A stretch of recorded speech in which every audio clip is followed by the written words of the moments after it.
محترم مفتی یاسین نظامی صاحب، مجھ سے اگر کوئی پوچھے کہ حضرت شاہ کلیم اللہ نے کیا عمارات بنائی ہیں تو میں کہوں گا انہوں نے تاج محل بنایا ہے روحانیت کا، جس کا نام شاہ نظام الدین اورنگ آبادی ہے۔ لال قلعہ دہلی بنایا ہے معرفت کا، جس کا نام خواجہ فخر الدین فخر جہاں ہے۔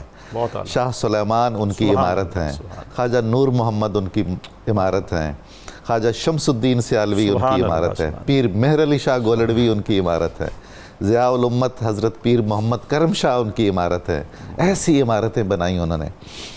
تو حضرت شیخ یحییٰ مدنی تشریف لے گئے تھے مدینہ منورہ، جو چشتی نظامی سلسلے کے مرکزی شیخ طریقت تھے۔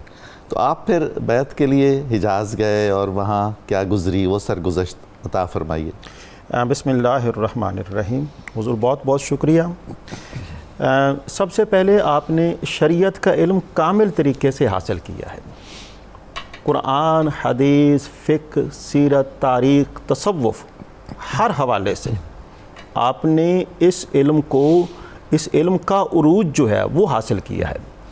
عروج حاصل کرنے کے بعد پھر عرفان کے لیے، پھر طریقت کے لیے آپ ایک بزرگ کے پاس تشریف لے جایا کرتے تھے۔ تو آپ نے اس بزرگ سے اپنی بیعت کی خواہش کا اظہار کیا، جس کا نام آپ نے ذکر فرمایا، سید حسن رسول۔ شیخ سید حسن رسول۔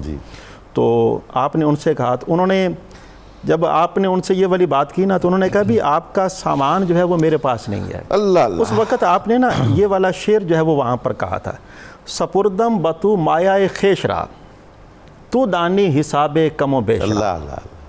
جب یہ والی بات کی تو انہوں نے کہا کہ بھئی آپ کی جو تسلی اور اطمینان کا سامان ہے نا وہ حجاز مقدس میں ہے۔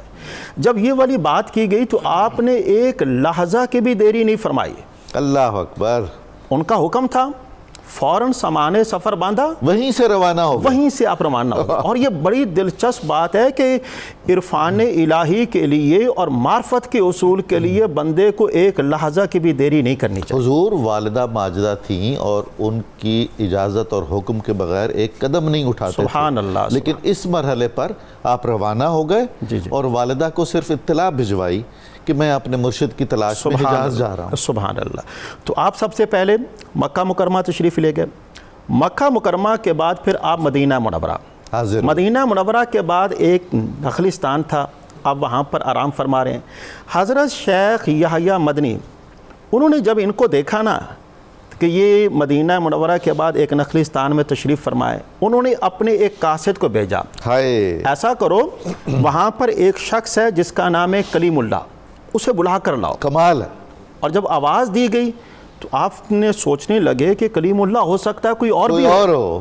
تو انہوں نے جا کر واپس بتایا کہ حضور وہاں پر اس نام کا کوئی آدمی نہیں ہے۔ پھر مرشد پاک کی عظمت پر قربان جائیں، انہوں نے کہا ایسا کیجئے دوبارہ جائیں اور جا کر یوں کہیں کلیم اللہ جہاں بادی۔ تو وہ دوبارہ گئے اور دوبارہ جا کر یہ والی بات کی کہ جہاں انہوں نے کہا کہ مجھے بلایا گیا ہے۔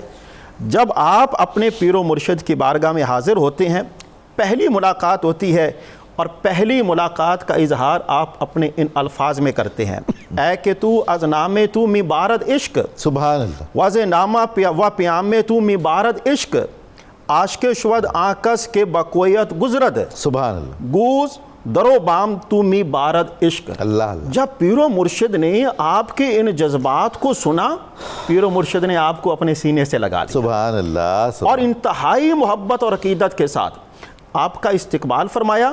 اور اسی وقت پیر و مرشد نے آپ سے کہا کیا آپ میری بیعت ہونا چاہتے ہیں؟ کیا بات ہے حضور، کیا بات ہے۔ پیر و مرشد نے کہا کیا آپ میری بیعت ہونا چاہتے ہیں؟ اس کا مطلب ہوا کہ اگر طلب صادق ہو تو مطلوب کو بھی لگن ہوتی ہے اپنے طالب تک پہنچنے کی۔ حضور اس میں جو سب سے بڑی بات یہ ہے کہ حضرت شیخ یحییٰ مدنی جو ہیں یہ ہیں کون؟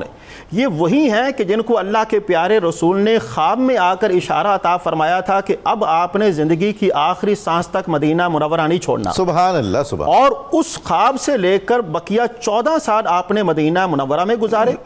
آپ کا وصال جو ہے وہ مدینہ منورہ میں ہوتا ہے۔ آپ کا مزار مبارک جناب سیدنا عثمان غنی کے مزار مبارک کے ساتھ ہے۔ کیا بات۔ تو حقیقت میں دیکھا جائے ہمارے جو ممدوح ہیں حضرت شاہ کلیم اللہ جہاں بادی، ان کے اوپر دست مصطفیٰ ہے، ان کے اوپر فیضان مصطفیٰ ہے کہ کہ جس کی تابانیاں جو ہیں آج ہم پورے بر صغیر کے اندر دیکھ رہے ہیں.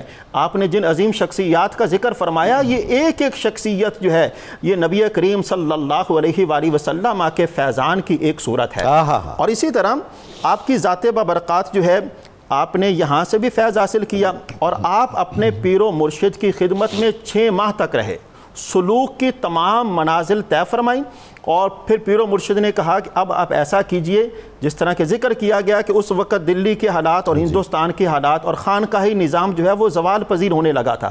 آپ وہاں پر جائیں اور خانقاہی نظام کا احیاء کریں, لوگوں کو اللہ اور اس کے پیارے رسول کے ساتھ ان کا تعلق مضبوط بنانے کی کوشش کریں.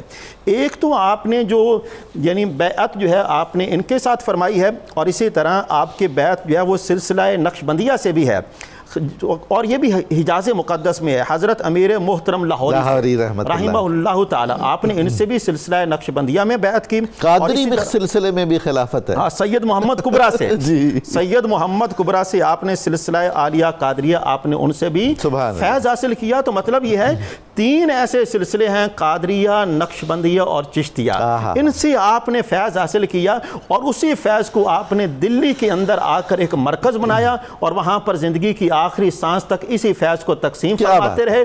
اسی فیض کی صورتیں جو ہیں آج ہم وہاں سے لے کر پیر مہر علی شاہ گولڑہ شریف کی ذات ببرکات تک دیکھتے ہیں. حقیقت میں یہ سارے کا سارا نظام جو ہے حضرت خواجہ کلیم اللہ شاہ جہاں آبادی کا ہے. واہ واہ واہ, سبحان اللہ سبحان اللہ.